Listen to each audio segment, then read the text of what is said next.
Welcome back to Into the Mind. I'm here with Mia Boardman from Teen Mum UK. Hi, Mia. Hi, how are you? Doing good, thank you. Good, thank you for having me. Before we start, let's talk about Malia. Malia. Sweet, sweet Malia. Sweet and a little bit of... Sweet little adult Malia. Yeah, she is. So she's 6 in a couple of weeks. Okay. But she's like going on 16. She is... And I don't struggle with her majorly, but me and her have this sort of relationship where it's like the borderline between like sisters and mum and daughter. I think because I had her so young, that's just sort of how I am. Like, I'm not a very maternal person. Like, I was probably the last person out of all my friends to have a kid in general, let alone be the only person at 18 to have a baby.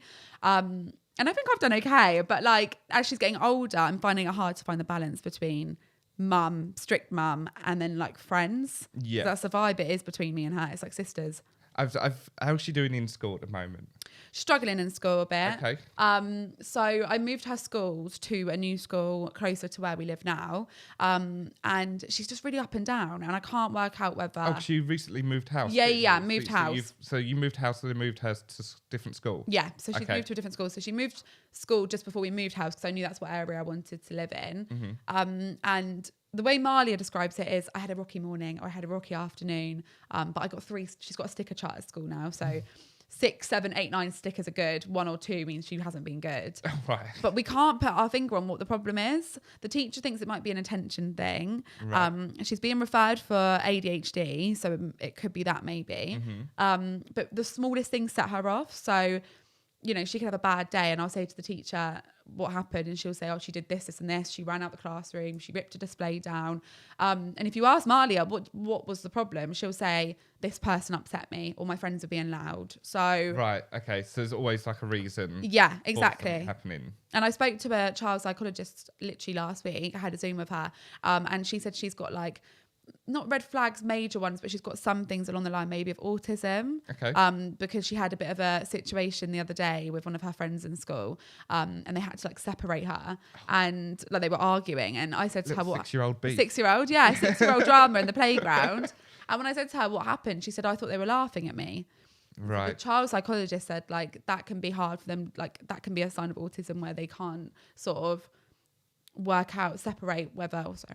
they can't separate whether someone's laughing or they're not, or they take things really seriously and they hold on to things. So I don't know. Everything personally. Everything personally. And she really holds on to things. A boy pushed her like 6 months ago and she still says now, oh, I'm upset. And I'll say, what are you upset about? Oh, that boy pushed me. And I'm like, Malia, that was last year. We're in a whole new year now, babe. What's going on? We're in a different school now. Yeah. Why are you still stressing about this boy? Yeah, exactly. So maybe it's that, but... And like, I'm not hoping it's that, but you know, it sort of explains it a bit more rather than like, are you just doing this by choice? Because sometimes she's... Do you maybe want a reason for the way the stuff she does? Yeah, because she's such a loving child, and some of the things that the teacher says that she's done, I'm like, that doesn't sound like Malia. Like being rude, refusing to do her work. She'll run out the classroom sometimes. And at home, she'll just be like a little angel. Yeah. I have to tell her off sometimes and stuff, but it's school. And it's weird because a lot of people say that their kids are, you know, perfect in school, and then at home they just run wild. But Malia's the opposite. Right. So I don't know. Yeah, I never really hear of that. No, I haven't really. Most kids are nightmares at home and good at school. Yeah. So it's like... I've noticed she's into boxes. From your social media, Obsessed. There's something going on with boxes. Obsessed. Like, I see Malia as being like the cheapest kid alive. Yeah. Like you can take toys, throw the toys out and give it a box. Yeah. So in her room at the moment, she's got the biggest... Like her room's dark basically because she's got one main window and the window is blocked by this huge box. She's got like a HelloFresh box. She's got a garlic pizza bread box from like a takeaway from like a month ago. She's got everything attached to this box and she's obsessed with sellotaping stuff. So for Christmas, she got coloured tape. That's what she got for Christmas. Coloured sellotape. Ones with stars, pink ones, neon ones. And she got like an otter tape holder, you know, where you can just rip it off. Yeah. Got one of them. She's obsessed with boxes. That's what she wants for her birthday, boxes. Wow. Mm-hmm. It sparked from, you know, kids now watch YouTube a lot. And there's an American girl called Adley, which a lot of people, if anyone's listening who's got kids around Marley's age, they'll be thinking, who this is. They'll think, oh God, not Adley. She is like a really sweet kid from America, and she made a leprechaun trap with her dad, and that's where Malia's boxes obsession came from. Right. Because she then wanted to make him a leprechaun trap. So it was a leprechaun trap, then it was a leprechaun hotel, and now it's just boxes. Oh, leprechaun because everything's small. Yeah. It's to trap leprechauns. And every morning she'd wake up and think, where's my leprechaun? And I'd say, because the YouTube video she watched, they made the box and then they made it a bit animated with a leprechaun coming and getting in it. So Malia then thinks, this is real. Yeah. I now want a leprechaun trap because I want to catch a leprechaun. And it's actually not real, but I don't want to break her heart by telling her Yeah, that. So how she on made a earth leprechaun do you tell her trap. that a leprechaun isn't going to get trapped inside your little mechanism? No, I know. She made a toilet for it. She put like little coins in there that were his food. You could probably do it with Elf on the Shelf. Yeah, exactly. She loved Elf on the Shelf. Yeah. Like, it was her favourite thing. And then bad parent move. I would forget sometimes and he wouldn't move. And then she'd wake up and she'd be like, Mummy. And I'd wake up to her screaming and I say, what? He hasn't moved. And I'm like, oh, that was Oh, he had a lazy day. That's why I say, well, maybe he was just tired. Or maybe he did move and then he went back to the same spot because he liked it. And she's like, okay. Yeah, fair enough. Yeah, I know. So you was on Teen Mum, Teen Mum UK, started off in America, came over to here. How old was you when you got on there? So I was 18. 18 was you was pregnant. Really pregnant. Yeah, I was like really pregnant. Really pregnant. I was as pregnant as you could get, really. I was like 8 months pregnant when I started. Okay. So I went through the casting process and I was going to say, how do you get on that? How do they How did it come approach about? you? Do you go to them? So they put out casting calls for any sort of TV show. And then my godmum, she used to be a model. So she's like got all the casting emails that come through. Okay. And she sent it to my mum and my mum sent it to me. And I was like, I'm going to apply. And it was like a really short form, I think. It wasn't like long. It was just online. And then I got a call from them. And then when I told my mum I got the call from them, she's like, you can't do that. I was like, what do you mean? She's like, oh, that's like trash TV. And I was like, you sent me the casting call, mum. She was like, oh, it was a joke. And I was Didn't like, think you was going to get on it. yeah, yeah. Didn't think you'd get on it. And then I had like a Zoom and like, it was not auditions because with Teen Mum, it's reality and it's like completely, it's not, you don't need to be a character. You don't need to be anything apart yourself. It's your day-to-day living. Literally. So they just had a call, had a Zoom with them. And then I started filming a couple of weeks later. Okay. So how did your parents react with you actually being on the show? Because obviously you've got no privacy. No So privacy. any arguments are all filmed. Mm-hmm. And I mean, you go onto YouTube now and you type in Mia Teen Mum and it's It all comes up. Mia's top 5 arguments. Yeah. Mia and Mandy's top 5 arguments. Yeah. One of them says Mia's heartbreaking arguments. So my mum, I think they found it hard watching it sometimes, but my mum's just not into it at all. Like she's just not bothered about anything. Like, did she ever watch it? Yeah, I think she watched it, but now she's like, I don't know. She's more into my work now than she was before. But before she was just sort of like, oh, I just don't get why you're doing it. Like, why do you want the whole world to see you? Yeah. Like she didn't film once for it. She's like, I don't want to be on it. Even the other day I tagged her in something on Instagram and she was like, can you delete my tag? I was like, Mum, why have you got Instagram? And she was like, I don't want everyone following me. I was like, okay, Mum. But my dad, on the other hand, loves it.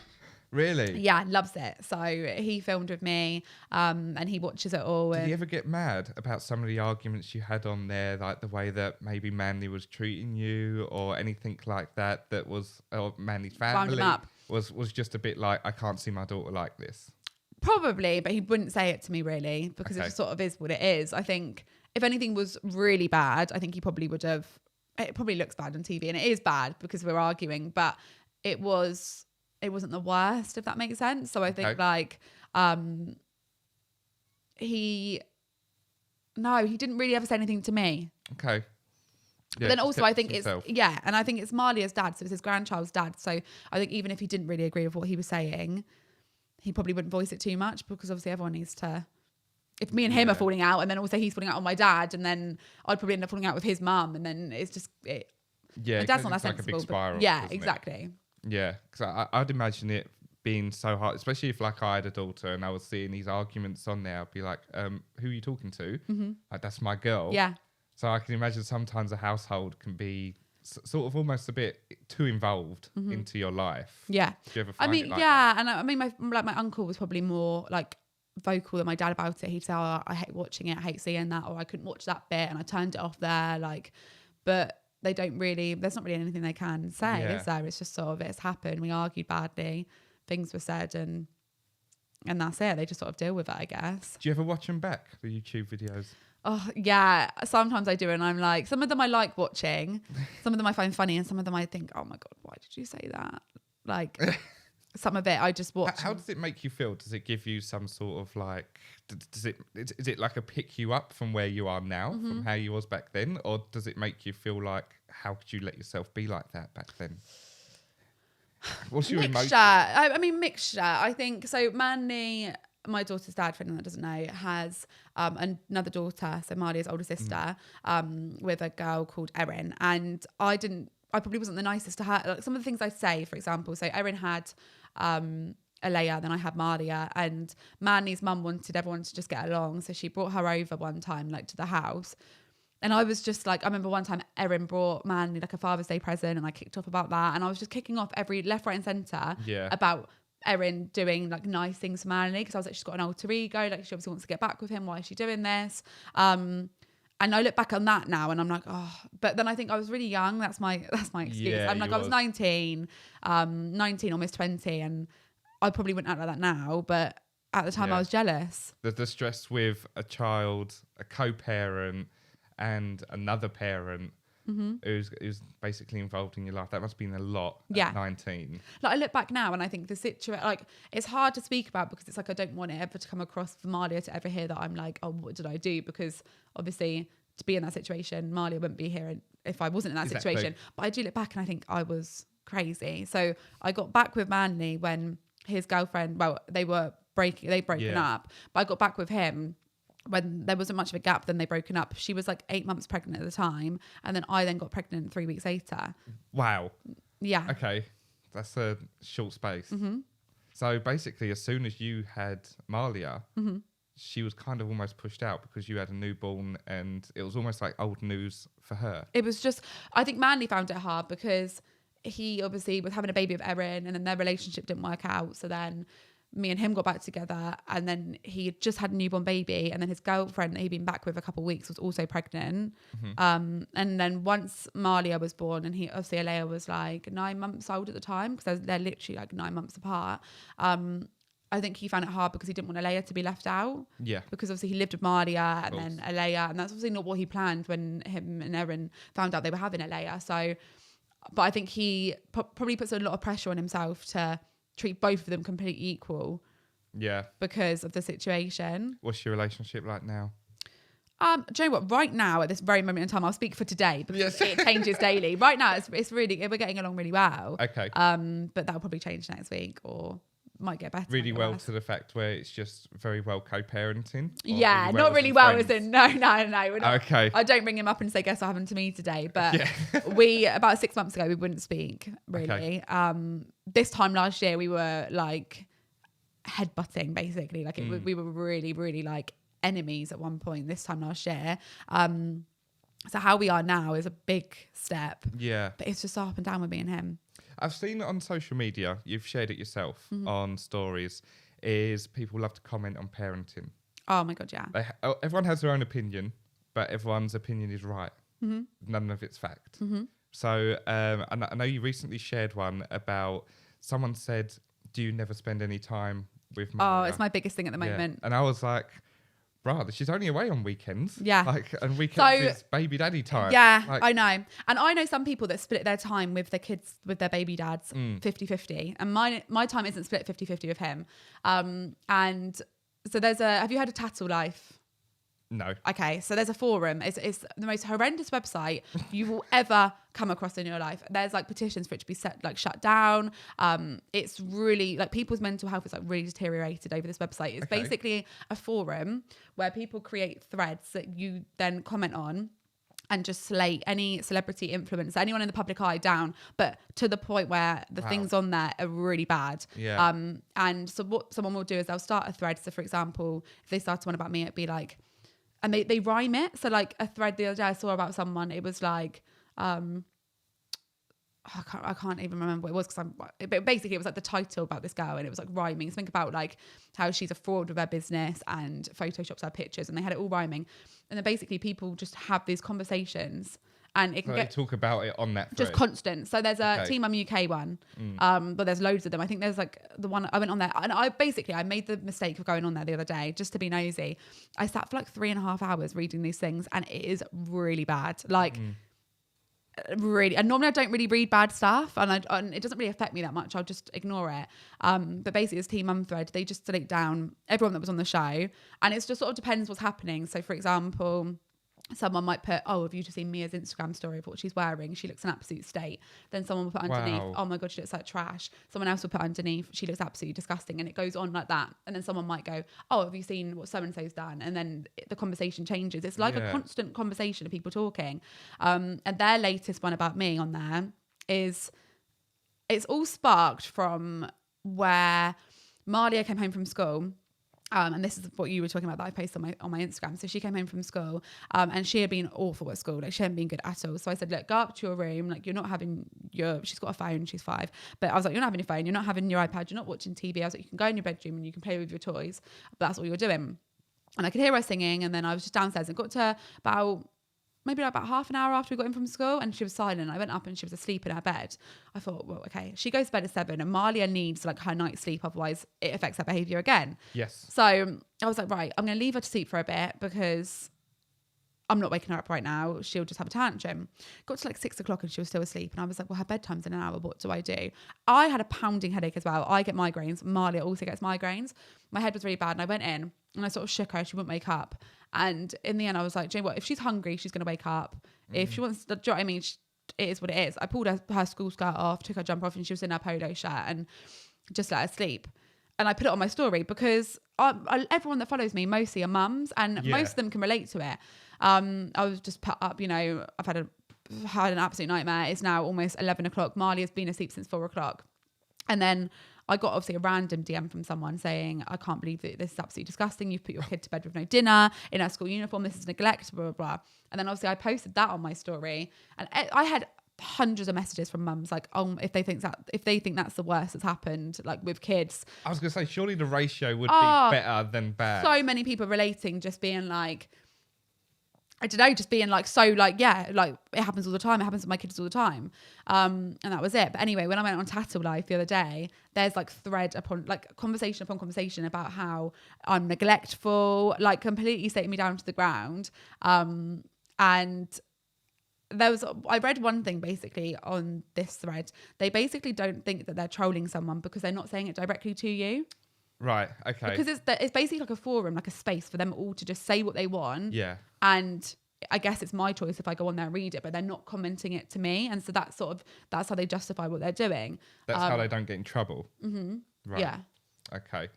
So how does that make you feel though if you're reading DMs that might even mention Malia or the way that you co-parent? Because you're in the spotlight a little bit more with like social media especially, and Manly isn't. Mm-hmm. So obviously they see everything you're doing compared to what someone else might be doing, co-parent.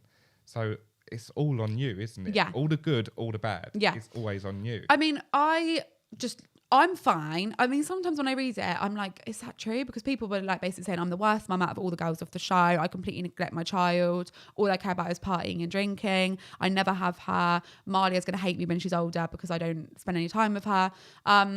I get more good than bad. This is all on a forum that really I can just stay. I don't need to read it. I'd read it out of curiosity because someone was speaking about it. But I don't really get a lot of hate in my DMs or on my comments. I get the odd bit.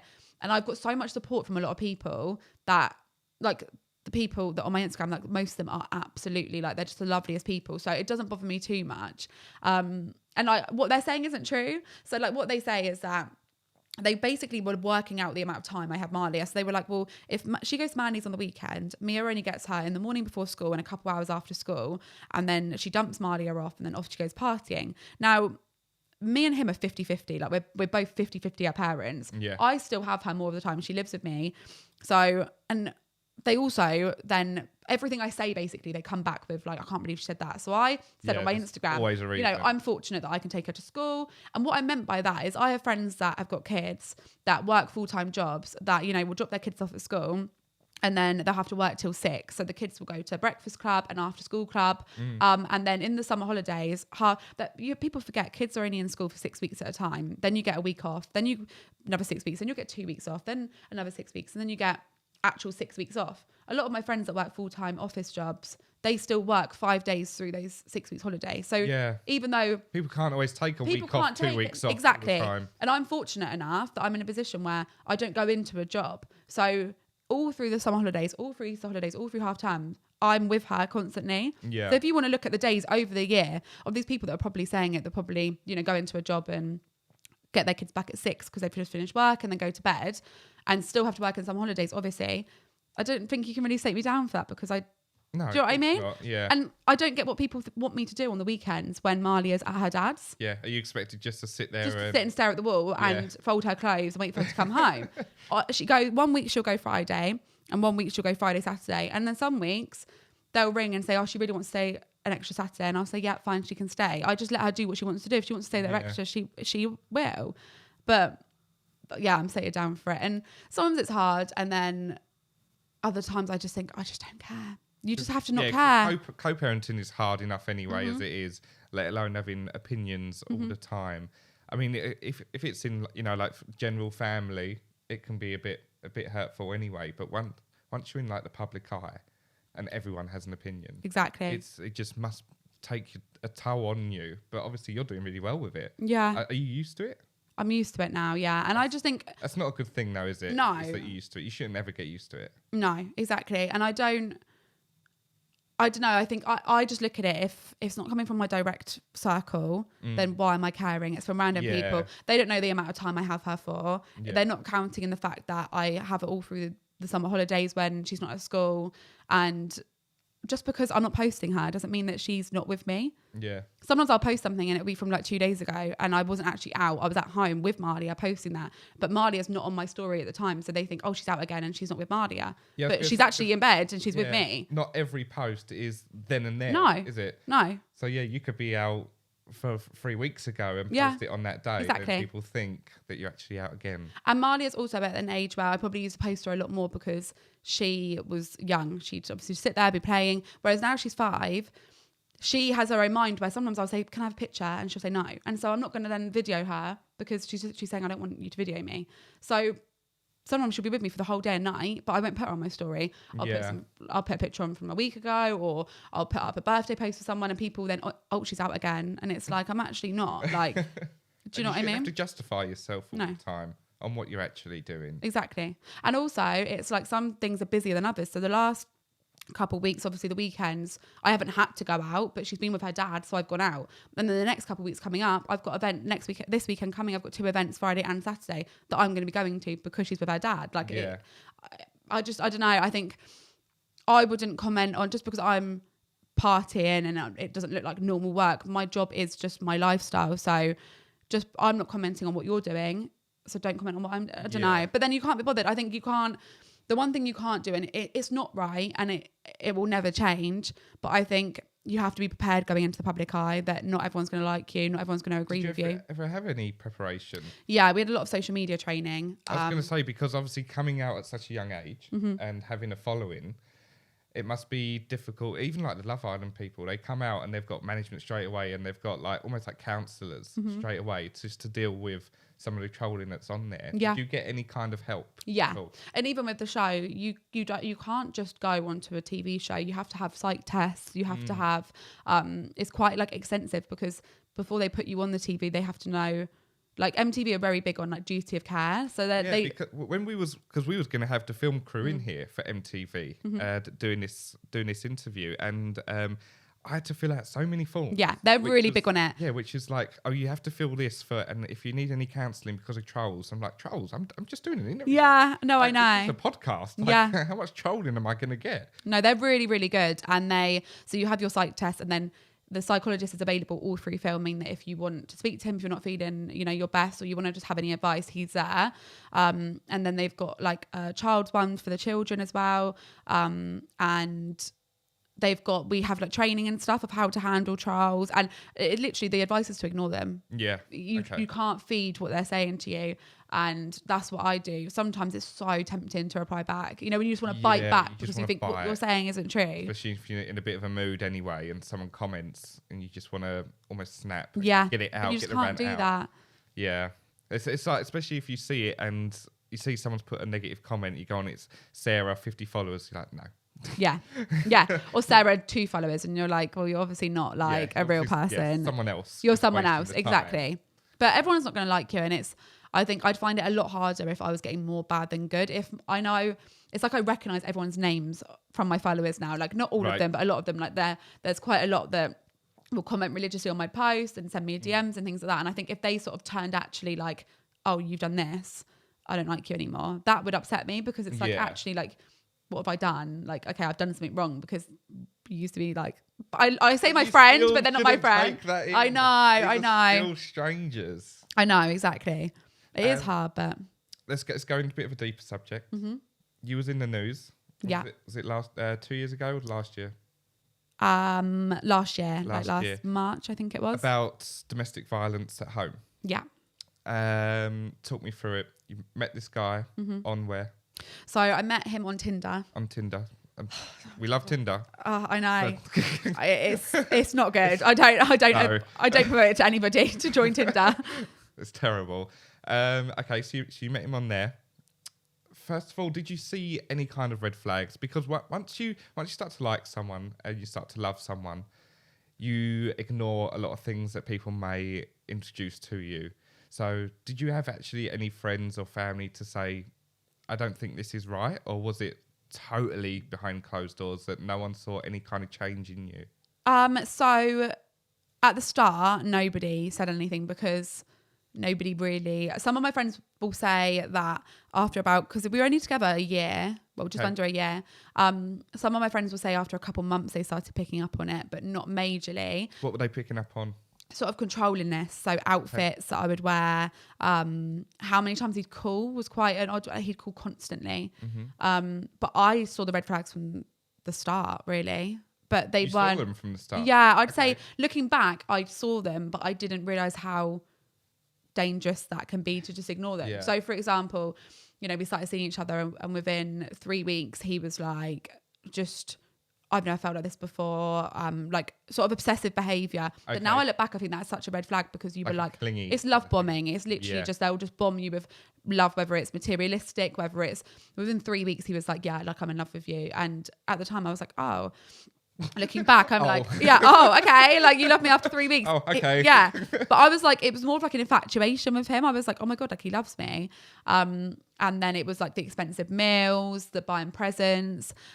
That was a red flag that at the time I thought he was just genuinely really liked me and was buying me stuff. At the start you can kind of see that as almost princess treatment. Yeah, literally. Like you're being showered. Yeah, exactly. So I was like, oh, that's really good. And then the red flags that I saw that I completely just ignored were, I remember the first one so clearly. I sent him an outfit. We started speaking in the January, and this was in the March, because I remember it was my friend's birthday. We were going to like this day rave event thing, and I sent him a picture of me in this outfit, and he was like, yeah, I wouldn't want my girlfriend wearing an outfit like that. And I was like, oh. Yeah, it was like, oh. I was like, oh, do you not like it? And he was like, no, I don't. Like, but it was never... At the start, it was very more sort of like reverse psychology. Like, I don't like it. If you want to go out and you want to see men seeing you dressed like that, then you do that. But I don't like it. So I go, oh, I don't. That's like true. Manipulating. Yeah, so manipulative. Yeah. And I go, oh, that's true. And then it started getting a bit worse. My friend's birthday was April, so this is 4 months. We've sort of been seeing each other now.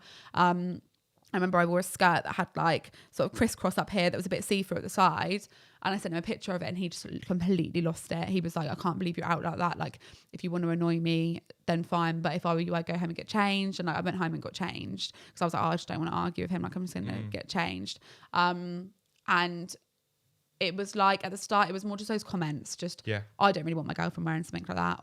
And then it just, as we got more and more, the longer we got together, we were together, the worse it sort of got. To the point that his sort of thing he'd say was, if you're out with me, you can wear what you want, but if you're out with your friends, you cover up. Okay. Then it got to the point where if you're out with me, you still cover up, because his mindset was, you're my girlfriend, and if you've got to dress up to here and you've got your boobs I out, don't want other people looking I don't want other people looking at you, because then that means you're not my girlfriend, because why do I want something that every other man can see?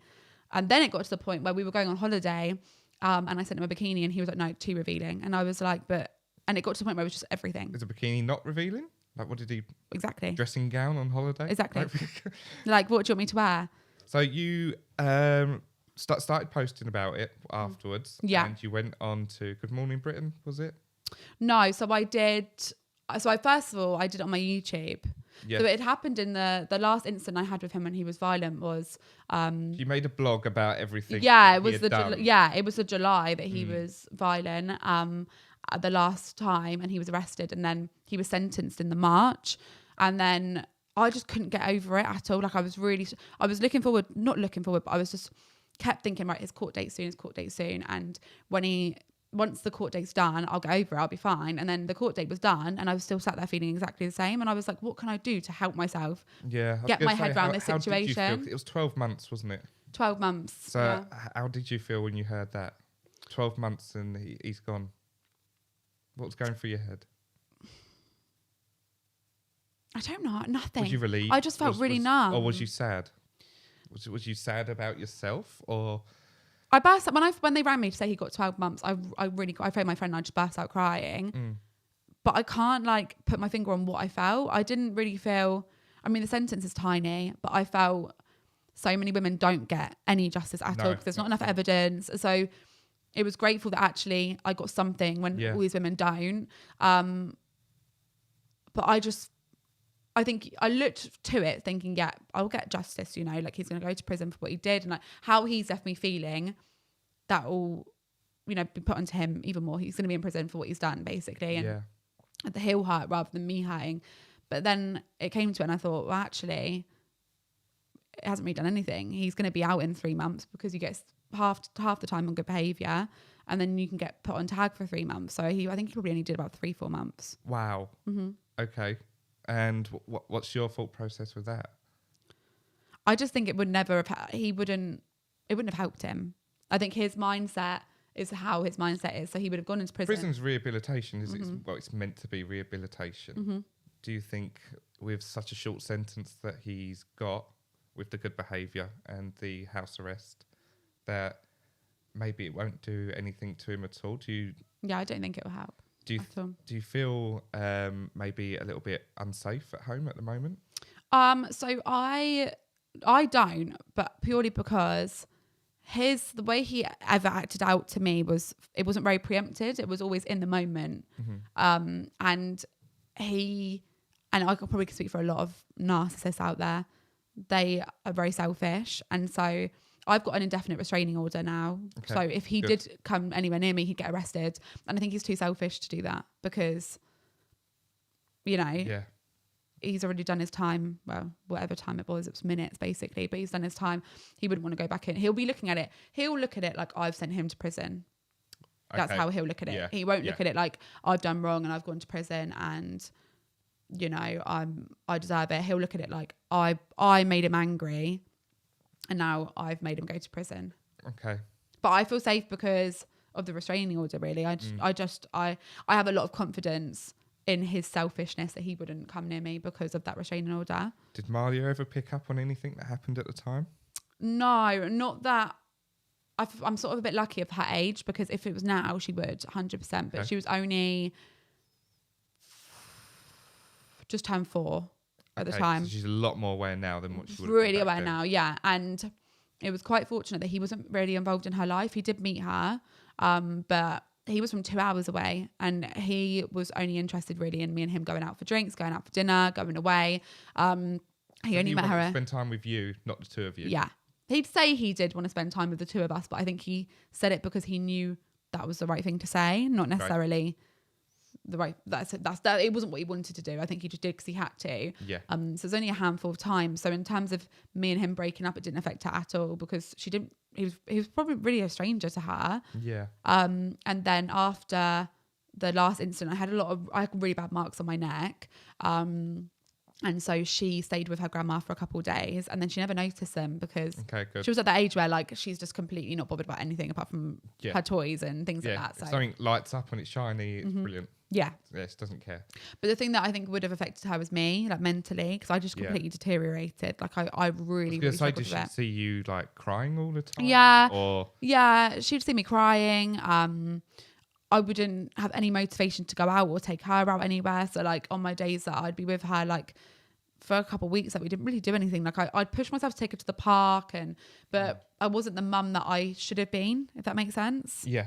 The mum that she deserved. And then it was like a vicious cycle that went on in my head. I felt so down, and I've never suffered with anxiety or anything, but like the next day after the last incident that happened, my whole chest was so tight, and my friend, she suffers from anxiety. I said, I can't breathe, and she was like, that's anxiety. And I was like, yeah, but I'm not even really thinking about anything. Why have I didn't understand it. I was like, why have I got anxiety when I'm not thinking about anything? Yeah. And then so I just felt really down. So, you know, when you're feeling down, you don't want to shower, you don't want to do anything. But then I had this little person obviously relying on me, so I sort of tried to push myself a bit.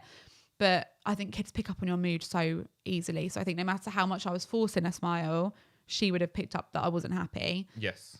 And then I would then feel guilty that she would be picking up that I wasn't happy, and that I feel guilty that I wasn't being the best mum I could be because I was really down and depressed. And then it was like a big cycle. Do you still feel guilt? Yeah, I still feel guilt about it loads because I think... Guilt is one of the biggest things that I suffer with as well. Oh, is it? Because I'm a recovering addict. Oh, wow. So I'm 3 years sober now. But even still, if I'm thinking about it or I look back at it, the guilt is to how I let myself get to that point. Yeah. And it's more about myself than other people, because I've made my amends with other people. I've apologized to other people. But with myself, I can't forgive that. And that's guilt. And that still suffers with me today. Yeah. So do you still feel it at all? Yeah. About everything that happened? Mm-hmm. Yeah, definitely. And I think I look back and I think she's only that little once. Like I look at her now and think, you're so grown up. And then, but now I look back, it feels like a long time that I was really down for. I think it was probably at least like 8 months of like not being myself at all. Yeah. And I look back and think I blame myself a lot for the relationship, because I think I know I didn't, but that's how I think in my head, and I try and push it away. I look at it like just for my own like pleasure, basically being in this relationship with this person for my not anything to do with Malia, my own, you know, wants. I got myself into that situation, into being in a really abusive relationship, which then escalated, which then made my whole like mental health deteriorate, which then affected my daughter, all because I wanted to be in this relationship with this person when I should have chosen her. I shouldn't have been in that relationship. I should have just left at the first red flag. But that is what manipulation is. Yeah. It's stuff that you don't really know what's going on, but it's almost you're being tricked to. Yeah. So it's difficult, isn't it? Because you could, I understand the feeling, the guilt, but at the same time, it's really not your fault. Yeah. It's so hard. And how long has it been processing that it's not your fault? I think from the start, I knew it wasn't my fault, but I couldn't shake the feeling like it was my fault. I know, and it was the same with him. I knew the red flags were there, but I couldn't, I just put them to the side. Do you know what I mean?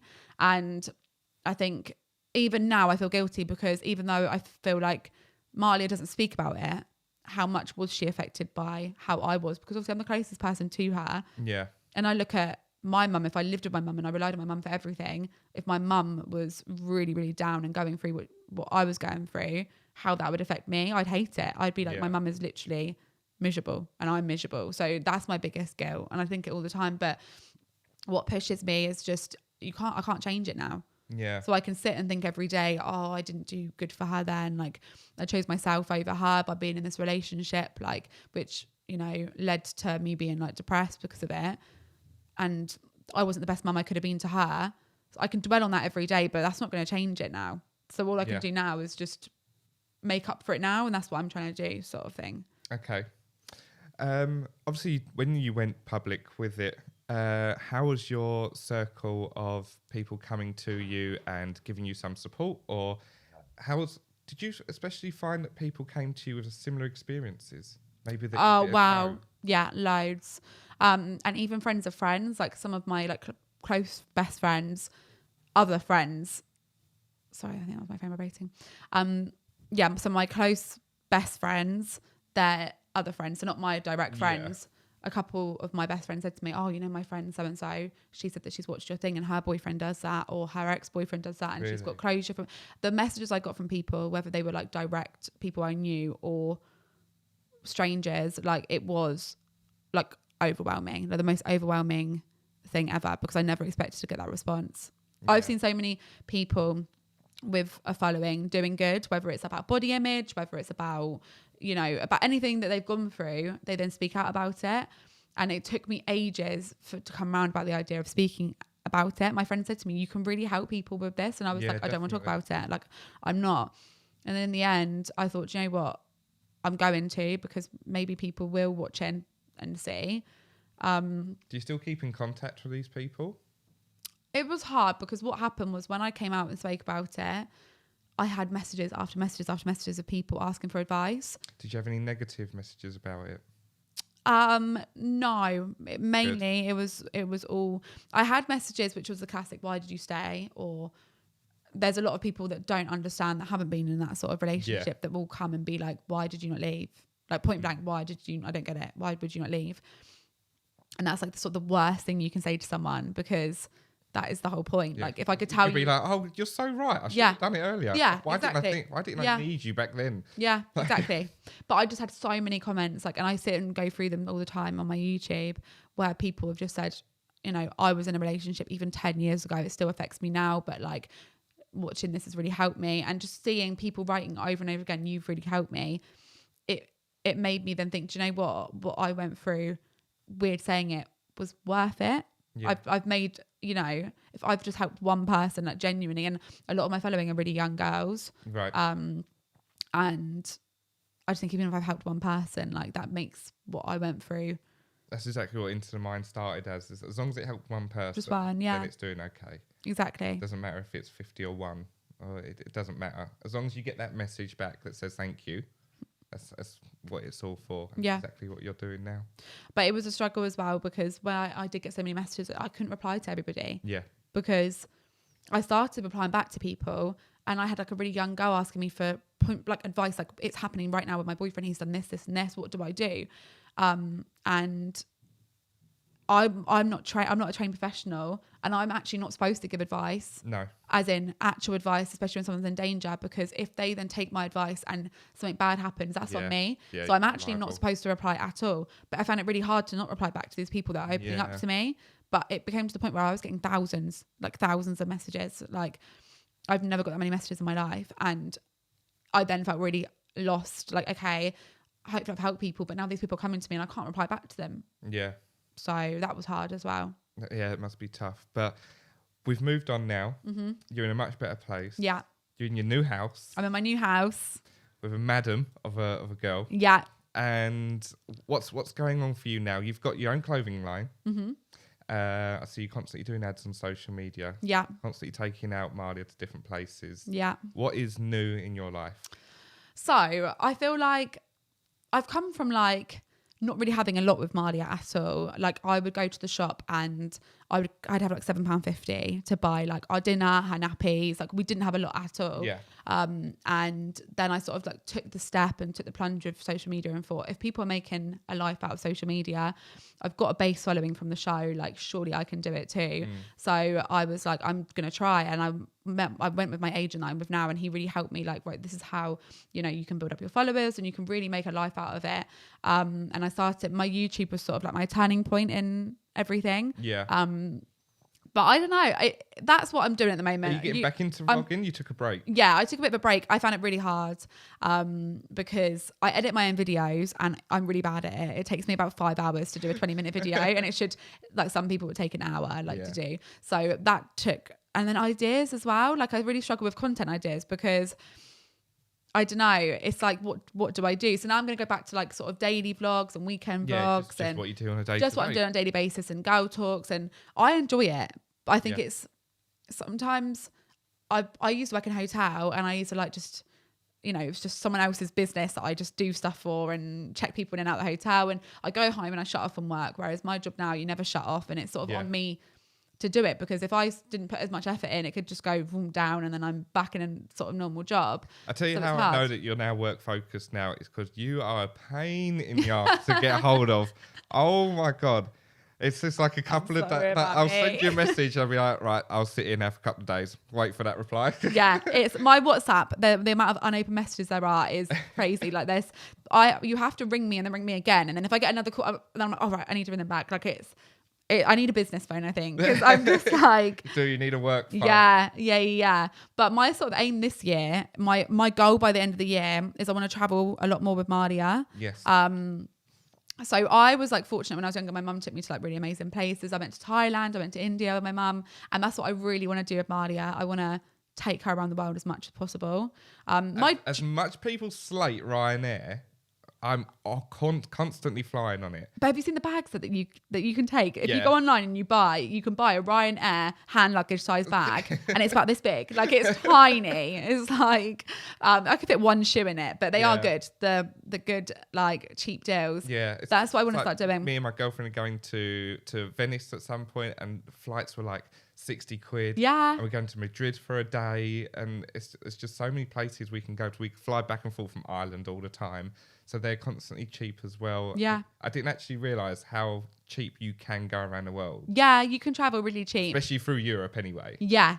But yeah, going to America might be a little bit more. I know. I would like to take her to Orlando one day. But Europe. Oh my God, yeah. Like my next thing is I want to take her away just for like a couple of days on the weekend. So I saw you was looking for ideas of where to go. Yeah, and I really want to take her to... Yeah, I want to go somewhere warm. So I'm going to take her... We're going to go to... I like Turkey heat. So we're going to go to Turkey in a couple of weeks just for her birthday. And I want to get into a thing where it's like we travel a lot, as in like... One weekend, I'll just say, you know, you could buy like £30 flights and we just go to a city and just show her around the city, go walk around, and she loves it. Like, she loves staying in hotels. It's like her favourite thing. I think everyone likes staying in hotels. There is some sort of enjoyment. I don't know what it is. No. There's an enjoyment of a hotel. It's the beds, isn't it? They're really comfortable. So even if they're not as nice hotels, just sort of travel with her and just show her the world. That's what my plan is for this year. Nice. Maybe even make it into a work thing and do like travel with me or Amalia sort of thing on YouTube. That's your vlog stuff. Yeah, exactly. Travels with Malia. Yeah, exactly. But it's hard with school because... Oh, obviously, yeah. How many times can you take her out? Well, you're not even supposed to take them out once, really. You get fined now, so... You get fined? Mm-hmm. You get fined to taking them out of in term time. You get fined. Well, even if they call in sick? So if I took her for a week on a holiday in term time, you get a fine. I think it's like £70 per parent. Wow. For the week. Mm-hmm. Yeah, and I can't imagine maybe Manly getting that phone call. Yeah, he won't be happy. You owe £70 to the school because I took her away for a week. Yeah, I'd have to pay it. That is an argument that I'm not willing to have with him. I'll pay the fine, but I'd like to. I was looking at like Thailand for like November, but I mean, taking her for 3 weeks in Thailand in November. That's a long flight. Out of school. Yeah.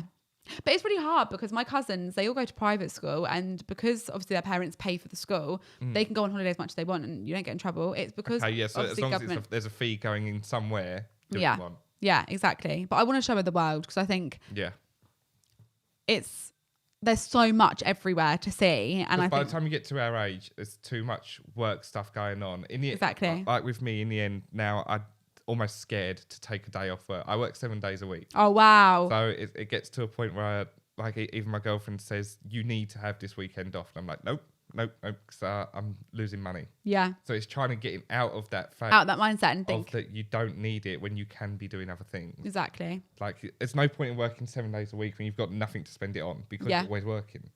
You need to have time, and also you can go into like such a downward spiral. Like, you need to take time for yourself. Oh, yeah, I burn the candle at both ends all the time. Exactly, and then I think eventually it then impacts your work because if mentally you're not feeling your best because you're so drained with work, it would then impact work anyway. I think it's so important to have a break. Definitely. How's the clothing line going at the moment? Yeah, good. Yeah?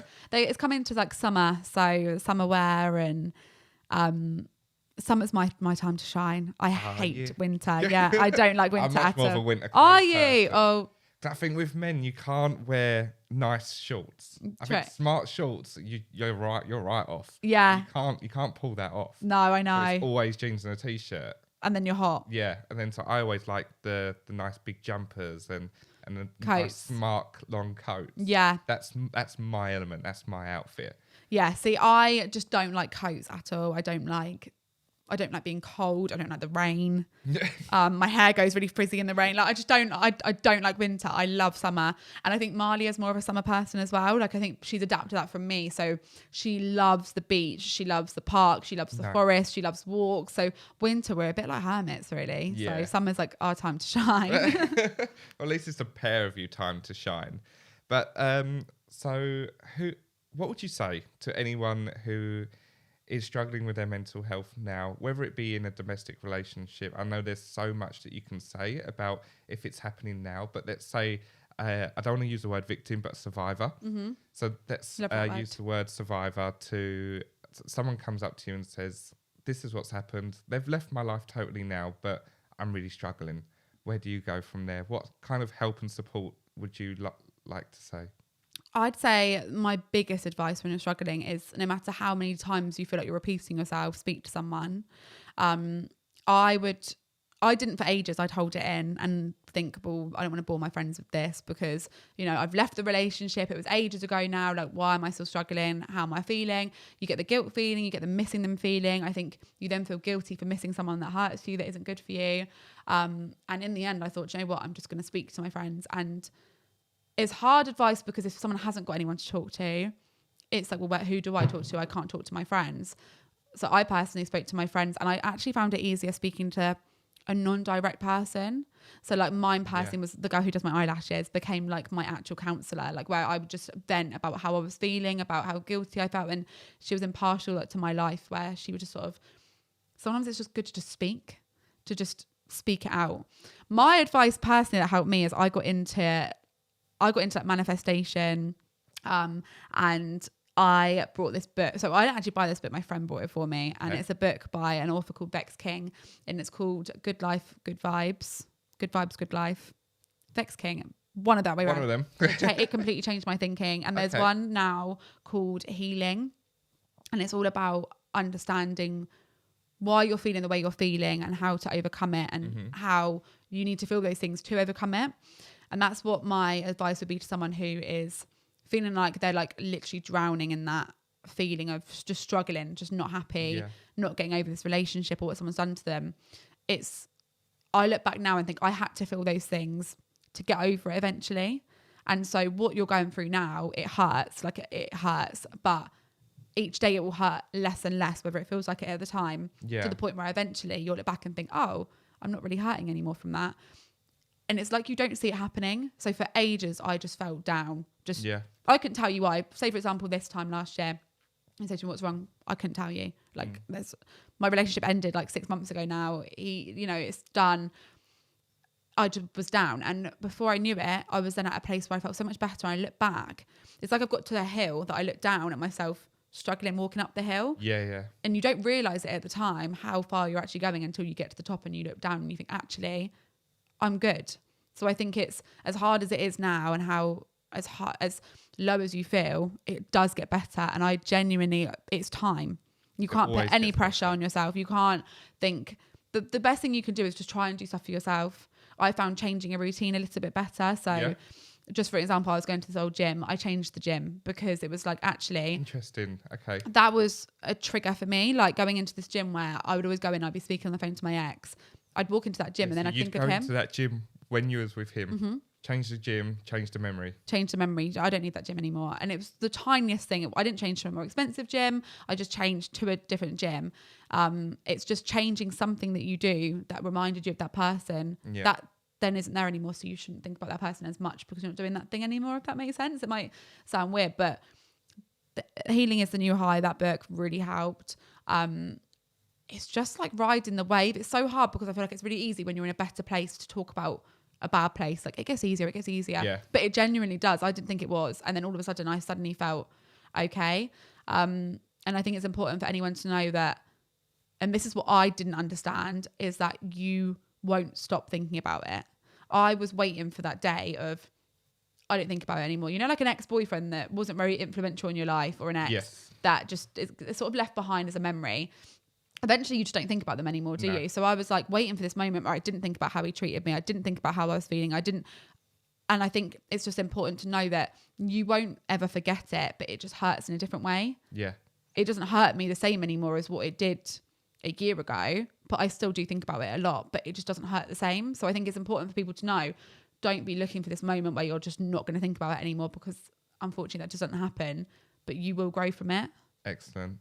Does that make sense? It probably doesn't make sense at all, because I call everything. In my weird mind, like that's how I handled it. It's so difficult to try and express how you do handle things and how people should handle it in a different way. Because whatever way you're thinking of, they're thinking of it the same way, but in a different method. It's so difficult. It is really difficult. And I think it's also, another thing is really important to let yourself just feel what you're feeling. I used to put a lot of pressure on myself to stop thinking that, stop being upset. You're not upset, you're fine. It's okay to have that emotion. You need to feel it. You're feeling it for a reason. And I look at it personally, everything happens for a reason. That's what helps me look back at the things that have happened, that, okay, I needed that to happen to be who I am now.